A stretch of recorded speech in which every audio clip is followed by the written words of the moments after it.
Right, this is a video on creating the Constitution. So we saw the problems of the Articles of Confederation and its inability to run the country effectively and deal with problems. So we're going to look at the answer to all this.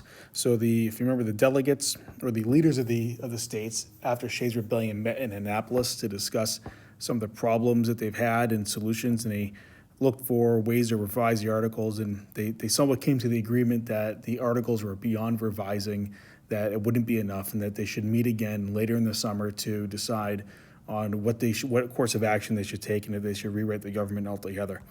The Constitutional Convention itself, when they meet in the summer of 1787, we can look at, first of all, who attended, right? Who are the people that came to this? There's 55 delegates from 12 states that attended.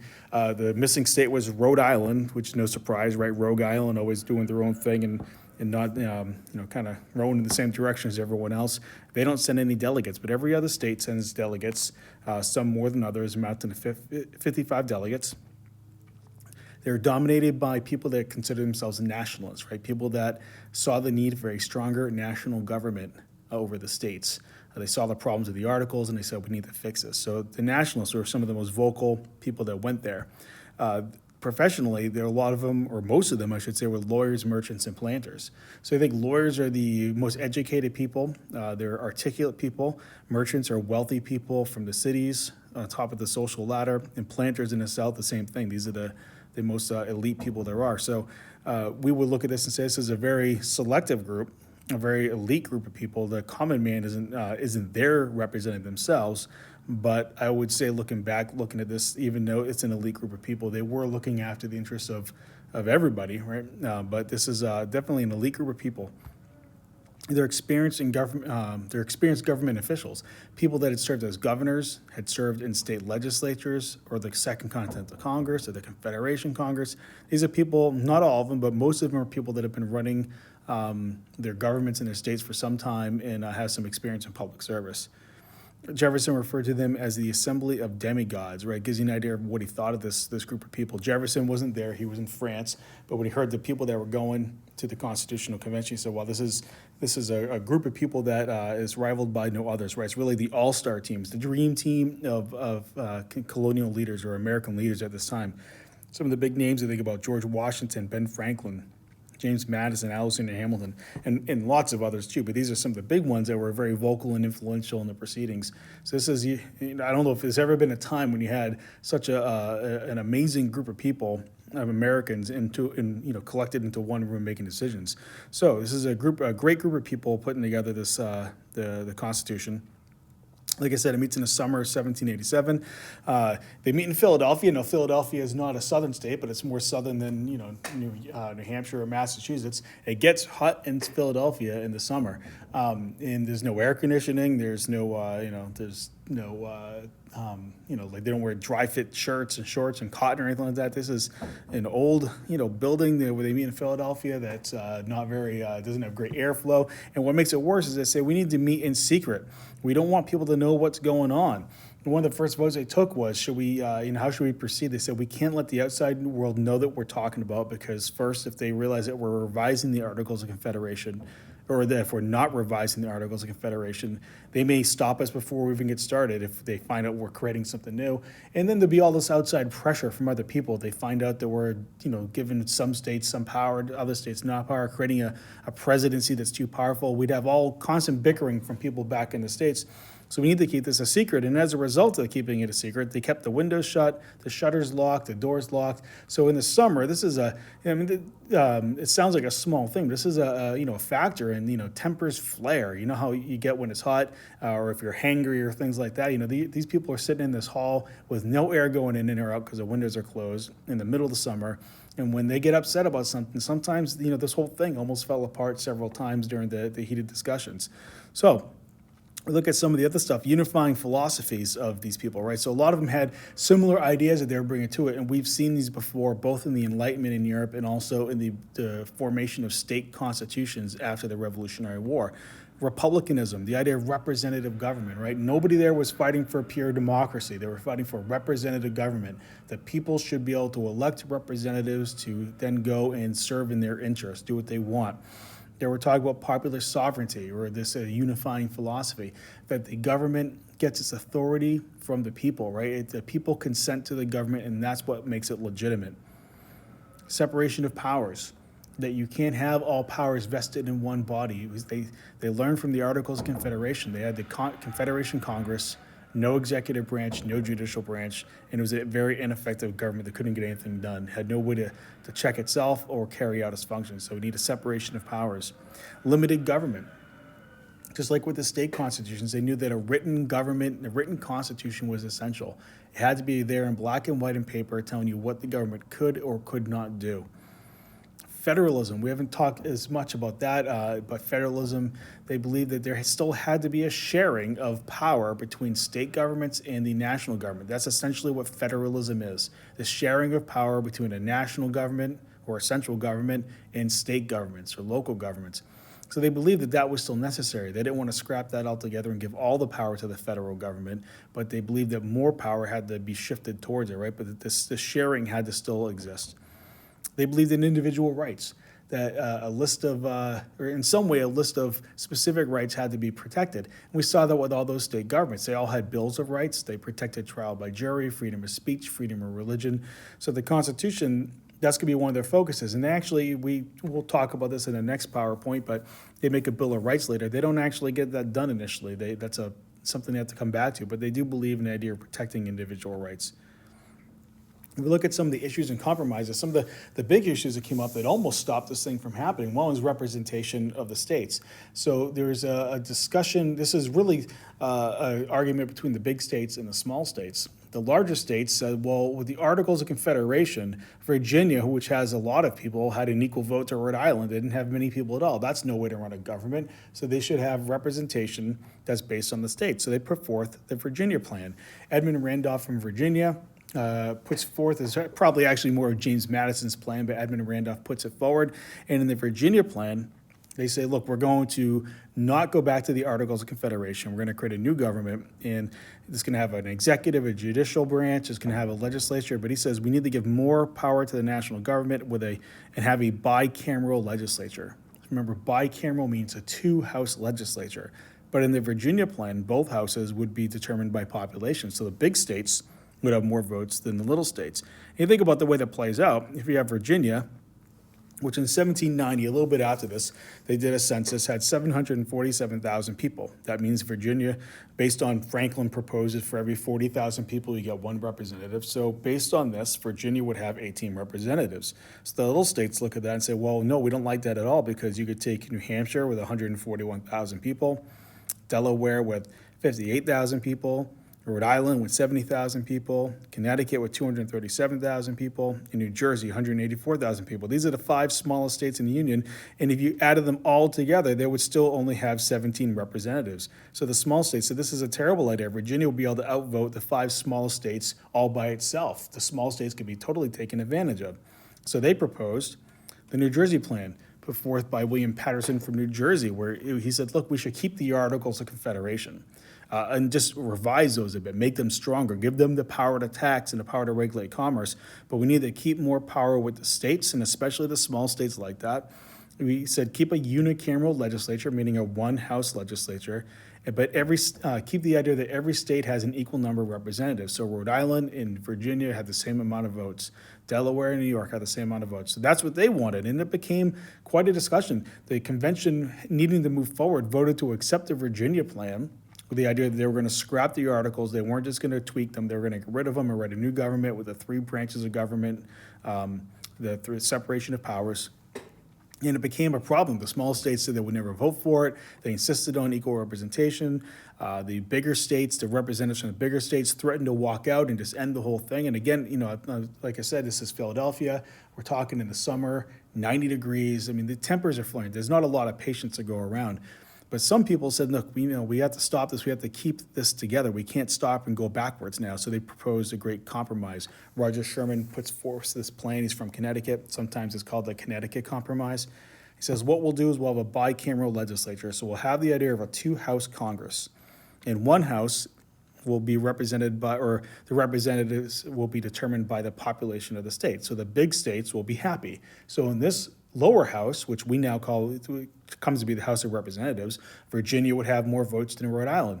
But then we'd have an upper house that would have equal state votes for each state, and we call that now, that comes when they write this down, it becomes a Senate. So Rhode Island would have 2 votes, New Hampshire would have 2 votes, but so would New York have 2 votes, and Virginia. So every state would have 2 votes, no matter their size. So that seemed to please everybody.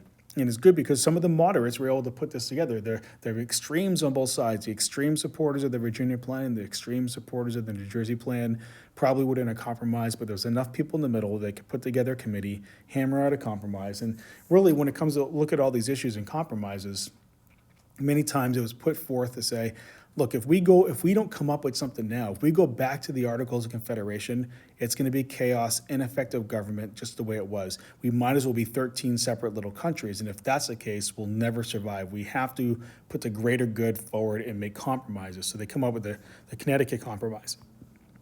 Another compromise that they had to deal with is slavery. Now, with the representation, it was big states versus little states. Now we're obviously talking about northern states versus southern states. The southern states were very fearful that they would be outvoted in Congress all the time, and that slavery might be, an issue, because they knew that some of the northern states had already gotten rid of slavery, and a lot of the middle states were on the road to ending slavery or gradual emancipation.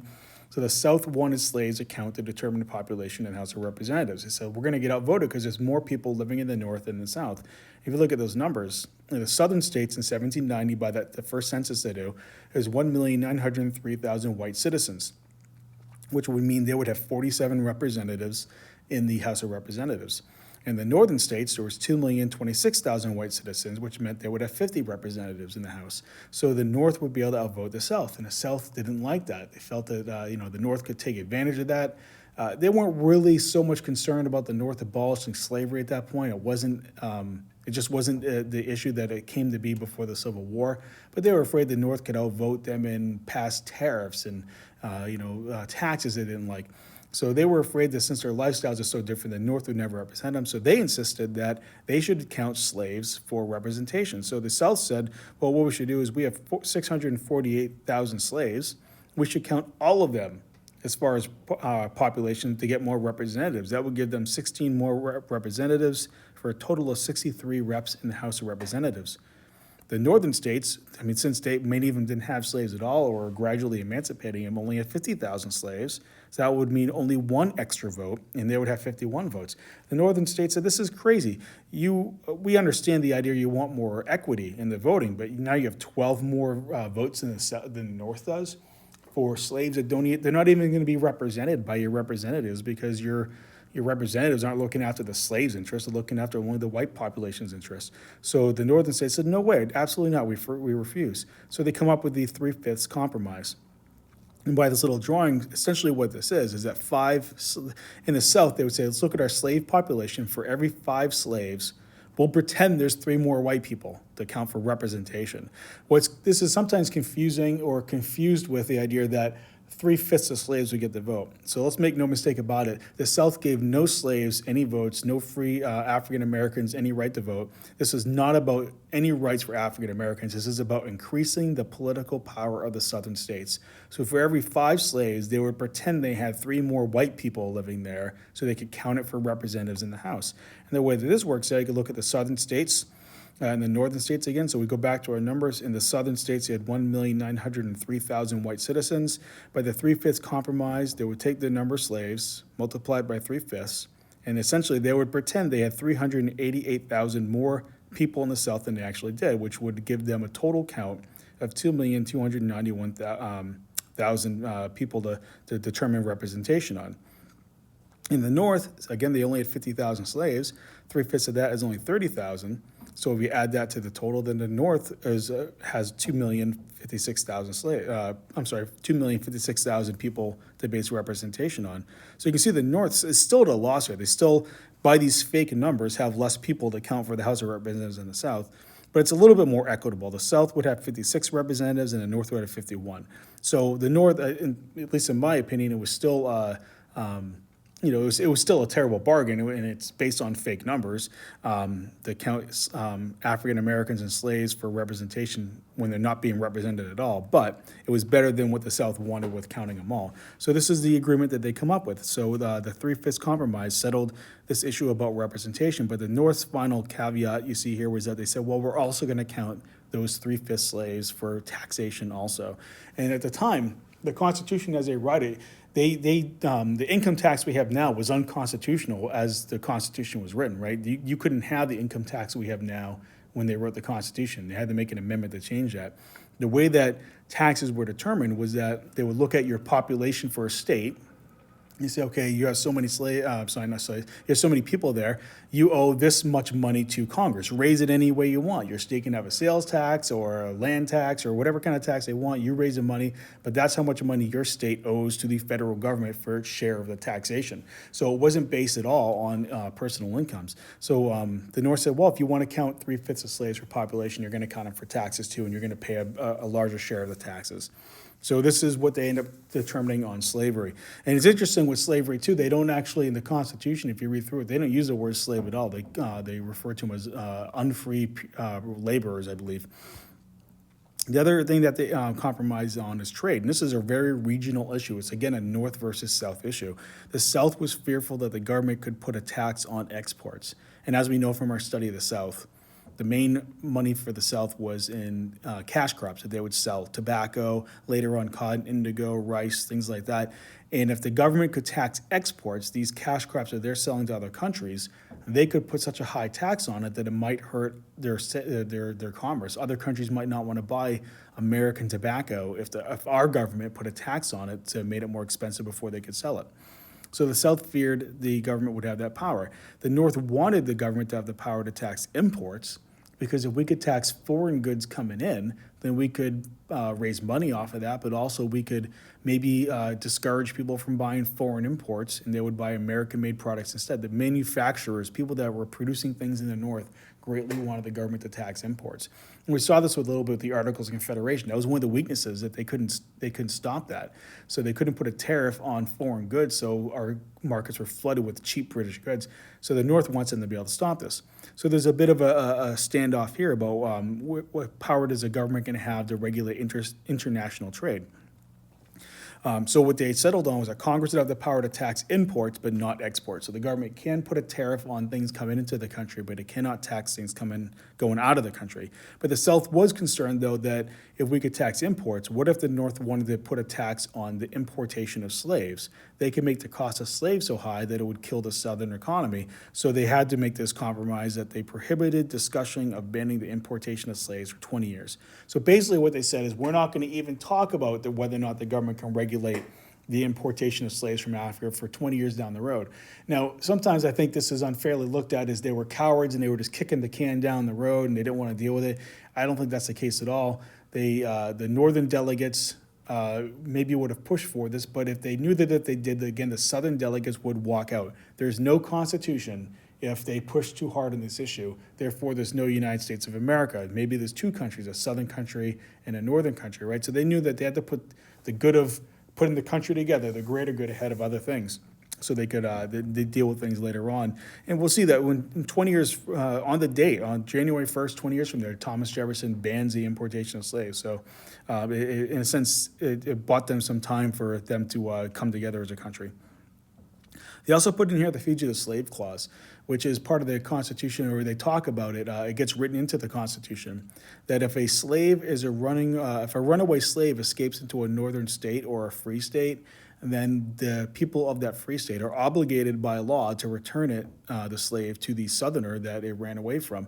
In a sense, they don't, again, use the word slave, but they say if property were to fall into the hands, or I think they actually use the word run to or escape to a state that where it didn't come from, the people of one state are obligated to return that property to the state from where it came.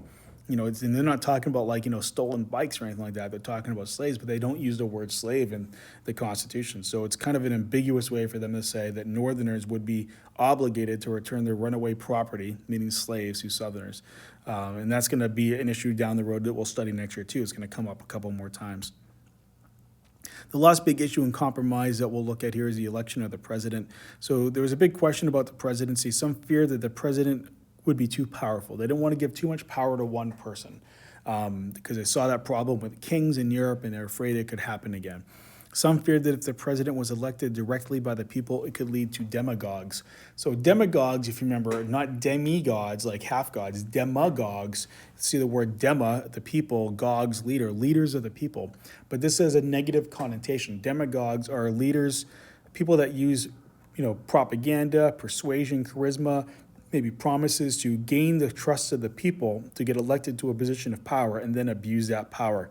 Now, the most famous of these demagogues we can think of in history, they wouldn't have known it then, but we know it now, is Adolf Hitler, right? Adolf Hitler used propaganda, scare tactics, and fear to get democratically elected to into the German government, to chancellor. Then he slowly turned Germany into a dictatorship of just Adolf Hitler, right? So this is a fear that they had, though. They didn't know about him, but they saw demagogues in Greece. They saw demagogues in ancient Rome. So they said that if the people were elected by the president were elected by the people, you could have someone that's uses propaganda, that tells lies, uses charisma, makes promises and that could get elected by the people, become president, and then take power. And what we see here is, we saw this before, John Adams, is that there's a distrust of the decision making of the people in general that the founding fathers had. That the uneducated people of America may make bad decisions. We can let them vote for representatives in the Senate, or just representatives in the House, but not necessarily for the president. Some people also wanted the president appointed by the legislature. They didn't want the people voting at all. They thought that they could vote for their members in the House of Representatives, but then the Congress would choose a president. So in a sense, the president would be directly linked to the people, indirectly linked to the people, but the people wouldn't have an actual say. Some people thought that they should divide the executive function into several people rather than one president, so one person couldn't gain all power. What they end up compromising on after much debate is one president elected by the Electoral College. The Electoral College is one of the probably least understood and most hated things in American politics. It's probably hated more than it should be, but it's definitely one of the least understood things. We're not going to get into it in great detail. I'm going to give you a very nutshell version of what the Electoral College is and why they wanted it in the Constitution. Imagine you have the people pictured here, right? So these working class people that are going about their daily jobs. And if they were to vote directly for the president and they were to choose George Washington, we would applaud them. Great choice, George Washington. Everybody loved him. You can't find a fault in George Washington other than he chopped down a cherry tree when he was a kid and he had wooden teeth. But other than that, George Washington is beloved by everyone. So that's great. It works. But what if the people didn't vote for George Washington? They voted for Count Olaf. Now, we know Count Olaf as a deceiver, a liar, a murderer, a master of disguise. So what if Count Olaf used all his trickery and propaganda to convince the people that he would make a great president, and then we ended up with a terrible human being as president? So the founding fathers said there needs to be something in between the people and electing the president to stop this from happening. And if you remember, the founding fathers also didn't even think of the people, I shouldn't say all of them, but many of the founding fathers thought of the people more as the rabble, right? Like this little cartoon here, farmers, uneducated people that wouldn't know what they were talking about, weren't up to date on politics and issues of the day, that would just be voting on whoever seemed to be, making the best promises. So they said, how do we stop this from happening with all these people voting? We have the electors. They created a group of people called electors that would stand in between the people and the president in a sense. They'd isolate the election of the president directly from the people. These electors could make decisions to not choose a president that the people wanted to if they felt it was a terrible person. So if we look at, and again, this is going to be real brief because we could spend a ton of time discussing the pluses and minuses of the Electoral College. But in general, right, for a brief discussion of it, if you look at this top part of this, each state, they would elect a certain amount of electors. Like this is more based on today because it's changed a bit, right? But each state, all parties with a presidential candidate would choose potential electors. So you look at this, right? We have 4 different colors. We'll call them the colored parties, right? The blue, the red, the green, and the orange parties, right? So if you're a member of the orange party, if we're all in the part of the Orange Party, we get together and say we're going to choose these people to be our electors. Now, the way that each state determines how many electors they have is both by population and by the Senate, right? So, however many people they send to the House of Representatives and how many senators they have, which every state is 2, will be the electors. So, New Hampshire, for instance, has 4 electoral votes because we have 2 senators, we have 2 representatives. Same thing with Maine. Right? right? Massachusetts has much more because they have a bigger population. Vermont's only got 3 because they got a smaller population. Vermont has 2 senators and 1 representative, so they only get 3 votes. So we think about New Hampshire, right? So let's say in New Hampshire we all got together and we all decided that we took a vote. We'll go to this next one. On election day, we voted, and most of the people liked the candidate from the Orange Party, right? So New Hampshire voted, and 51% of us liked the candidate from the Orange Party. We don't actually vote for that candidate. We vote for basically sending the electors of that party to go and cast a vote for us. So it's kind of confusing, but think about I'm trying to remember the last election. I think New Hampshire voted for Hillary, if I remember correctly, right? So New Hampshire, when New Hampshire cast its electoral votes for Hillary Clinton, we didn't actually vote for Hillary. We voted to give our votes to the Democratic electors, who then, after Election Day, went down to Washington, and then they cast their electoral votes for Hillary Clinton because they were the Democratic electors that we chose. So in some ways, it seems like, okay, well, why go through this big charade and do all these things about voting with electors and stuff? Well, the idea is we go back to this little graphic that we could say, if the people on the left voted for Count Olaf, and they'll say he was part of the Orange Party, that means what we're really saying is we're going to take the Orange Party electors, and we're going to tell them that we want them to vote for Count Olaf. But these Orange Party electors, being educated people, they're not just, average people off the streets, might say, wait a second, I know that's what the people of New Hampshire wanted, but we think they were led astray. We think that they, were lied to by Count Olaf, and he's a terrible human being. Why would we want him as president? They have the power to go to Washington. Go back to this thing, after Election Day, they have the power to go to Washington and say the people of New Hampshire wanted Olaf, but we do not cast our votes for Olaf. We cast it for George Washington because he'd be a better president. Now, this very rarely happens. It has happened, very rarely happens, but it's supposed to be a safeguard against the people choosing a terrible president, because they were led astray and they were uneducated. So, that's a real brief, kind of nutshell of the Electoral College, and we'll study that next year in U.S. history, and if you take government when you're a senior, then you'll get into it a little bit more detail, but that's generally what they wanted. I think the important thing for our study here is that the Founding Fathers wanted to protect the presidency from the kind of the passions of the people. They wanted something in between to make sure that if the passions of the people were astray, we still didn't give all this power to one person. And today, you can think about the Electoral College, too. If you look at some states like California's got 55 electoral votes, Texas has 34, Florida's got 27, New York 31, Ohio, Pennsylvania, Illinois, all the low 20s. These are the states that matter. Then you think about New Hampshire's got 4, Vermont's got 3, Montana, that massive geographic state's only got 3, Wyoming, the Dakotas, all 3.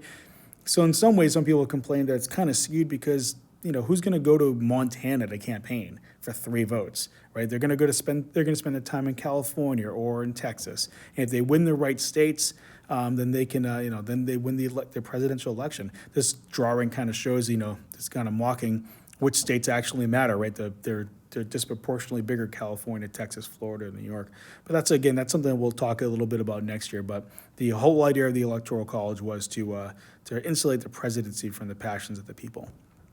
All right, the last couple of things as we look at, so they put this into practice, right? So they hammer out these issues, and there's other ones too. These are the main issues. They hammer out these issues, they make compromises, and they come up with a constitution, and they write the preamble. Very important words here. We, the people of the United States, in order to form a more perfect union. Think about that. They don't say we the states. They say we the people. And they actually debated a significant amount of time over whether they say we the states or we the people. And they decided we the people because the people of the United States gives you more a sense of we're all part of one nation, rather than if we said we the states, we're still looking at 13 separate entities, right? So they said we the people of the United States, in order to form a more perfect union, establish justice, right? So justice, laws that are written in courts that will determine whether they're followed. Ensure domestic tranquility, right? Peacefulness at home, domestic tranquility. We won't have any more Shays rebellions. We're going to ensure that we have peace at home. Provide for a common defense. So this is the statement of purpose. This is what they want to do. They want to provide for the common defense. Protect against foreign nations, protect against Native Americans, unite together for their common defense. Promote the general welfare, right? Essentially the well-being of the people, right? The government's job is to promote the well-being of the people. and to secure the blessings of liberty for ourselves and our posterity, right? The blessings of liberty, the good things that come from being free for ourselves. They thought them at that time, but also our posterity, meaning that future generations. This is going to protect our liberty forever. They do ordain and establish this Constitution for the United States of America, right? This is the preamble. This is their statement of purpose, right? This is, in a sense, their thesis statement for the Constitution. And this is really important. And it's really interesting to read, but it's even better to sing. So take a moment and sing along with the Schoolhouse Rock version. Hey, do you know about the USA? Do you know about the government? Can you tell me about the Constitution? Hey, learn about the USA.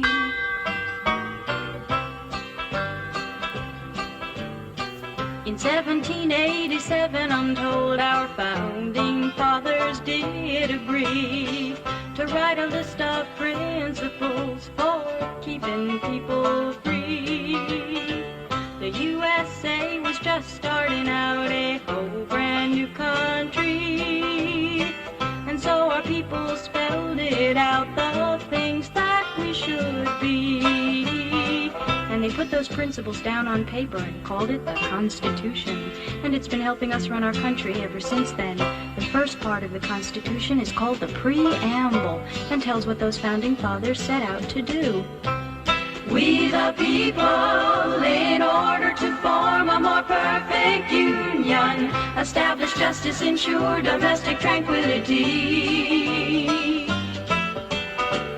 provide for the common defense, promote the general welfare, and secure the blessings of liberty to ourselves and our posterity, do ordain and establish this Constitution for the United States of America. In 1787, I'm told our founding fathers all sat down and wrote a list of principles that's known the world around. The USA was just starting out a whole brand new country, and so our people spelled it out. They wanted a land of liberty, and the preamble goes like this. We the people, in order to form a more perfect union, establish justice, ensure domestic tranquility, provide for the common defense, promote the general welfare, and secure the blessings of liberty to ourselves and our posterity, do ordain and establish this Constitution for the United States of America, for the United States of America.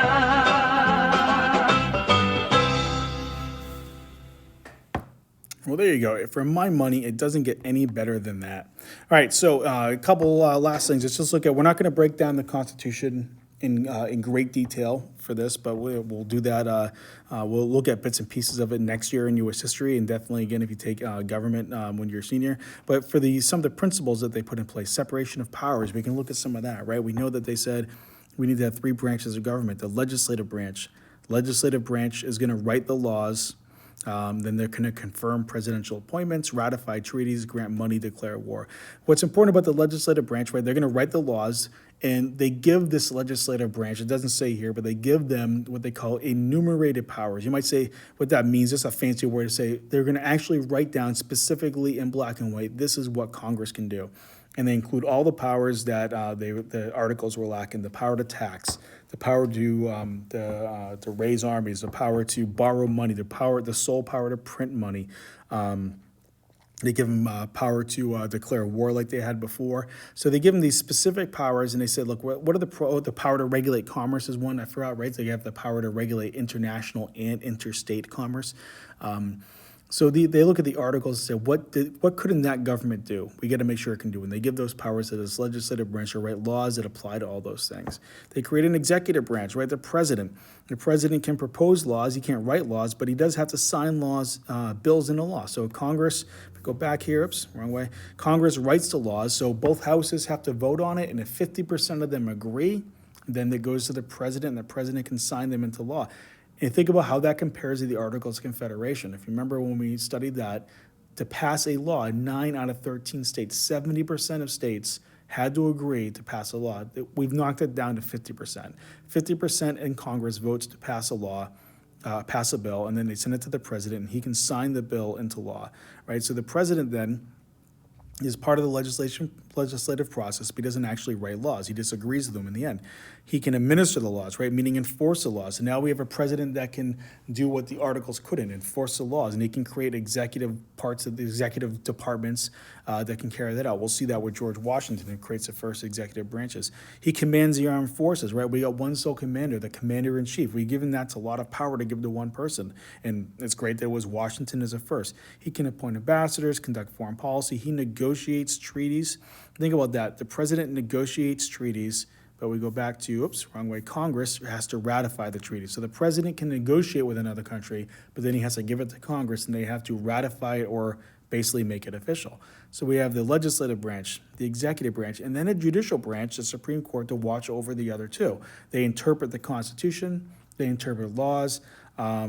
There's no lower courts at the beginning, but eventually they review lower courts. But I think the Supreme Court's job is to keep an eye on the other two branches to make sure that they're following the Constitution and doing their job. There was nothing like that in the Articles of Confederation. So we've separated the powers into our three branches. Another thing to talk about is checks and balances. And if you look at some of them on here, and this is just a real brief overview of some of the checks and balances, but some of the checks and balances, the president, if the Congress passes a law that the president doesn't like, he can veto it, right? He can say no. The bill goes back to Congress. It's not going to become a law. And it says here you're going to adjourn Congress in certain situations. Basically, you can tell Congress they can't meet anymore. But it's not. That's more of a nuanced thing. If we look at the checks that Congress has over the president, right, starting at the bottom and working our way up, they can override a veto. So think about that. The Congress can make a bill. They can pass a bill, 50% votes. It goes to the president. The president doesn't like it. He can veto that bill. If Congress really, really wants a bill, they can override the veto with 60% vote or 66% vote. So there's checks and balances here, right? The president can check Congress by stopping a law from happening with a veto. Congress can recheck the president if they feel that the bill's really important, that people want it, by overriding his veto. They can impeach the president if he violates the law.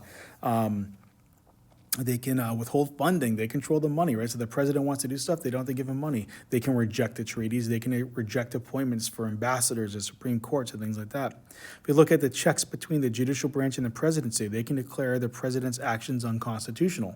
So they can say he violated the Constitution.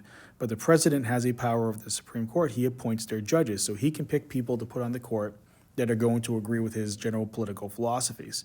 If we look over here, we got the Supreme Court can declare laws unconstitutional. So if Congress were to pass a law that they felt the Supreme Court felt went against the Constitution, they can declare it unconstitutional.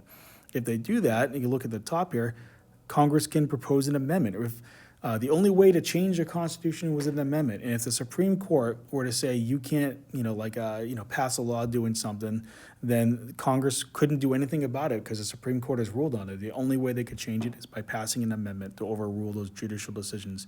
They can impeach Supreme Court justices if they behave in if they're not illegal, if they commit crimes or if they are deemed to be incompetent. Meaning if they have gone senile or something like that. And they can also reject the appointments of the president. The president can appoint people, and if they're too conservative or too liberal, depending on who the president is and where Congress is, they can reject those appointments. So there's checks and balances. This idea that Montesquieu talked about, separation of powers and checks and balances, they put into practice, right? They've taken an Enlightenment idea and made a government off of it. We look at federalism, a sharing of power between the national government and the state governments. So we can look at some stuff. There's some exclusive powers of the federal government, things that only the federal government can do. This is the national government, right? Only the national government can regulate interstate and foreign commerce. So states can't put up toll booths between each other. They can't make special trade deals with other countries. Only the federal government can do that. Only the federal government can establish an army and navy. Only the federal government can declare war, coin currency. It talks about other things, post offices, federal courts, weights and measures. Only the federal government can admit new states. So these are things, and there's other ones on there. These are things that the federal government only can do. But then they say, well, what about the states? Well, they have reserve powers, things that only the states can do, right? So that it preserves some of the state identities. They can regulate intrastate commerce. So all trade happening entirely within our state, only our state can regulate. We can decide how we're going to conduct elections.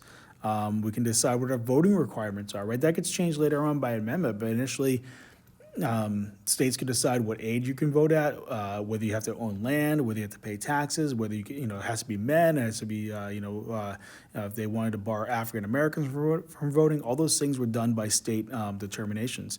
They can establish the local governments. And then the 10th Amendment, we'll get into a little bit later, but it reserves power to the states. And then they have shared powers, right? Concurrent powers. Things that both the states and the federal government can do. They can both enforce laws. So if a state makes a law, then we can enforce it. We might have different laws in other states, like New Hampshire.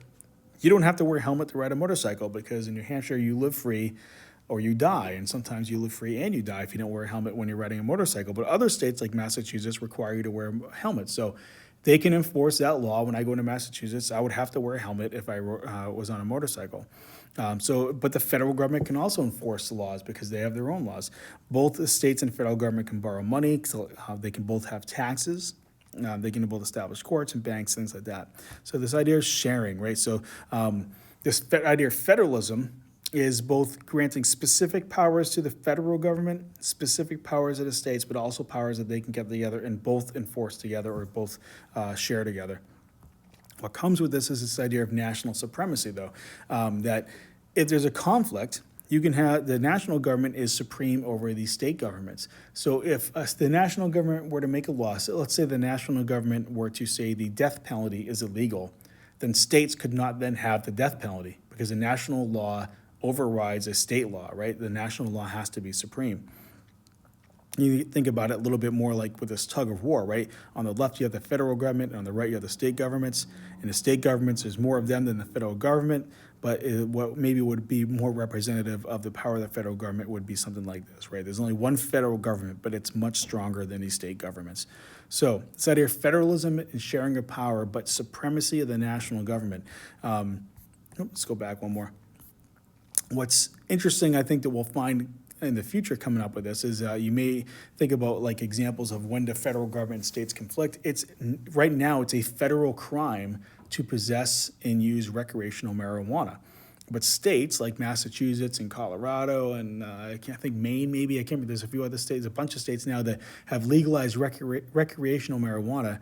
Those laws are in opposition to the federal government. So according to this idea of national supremacy, the states are supposed to then do what the national government says because their laws conflict, and that hasn't happened yet. It's going to be really interesting, I think, to see how this plays out as in the future because it might become a Supreme Court case because the states are violating. If you go to Massachusetts, you're not violating Massachusetts law to buy marijuana, but you are violating federal law. So you could legally, in a sense, go into a marijuana dispensary in Massachusetts and walk out and be arrested by a federal marshal, U.S. Marshal, because it's a federal law. So I don't know how this is going to play out, and this is the only case I could think of where it's been clearly violated, and it's kind of been a while, nothing's happened. But in general, the idea is that the national government is supposed to be supreme over state governments.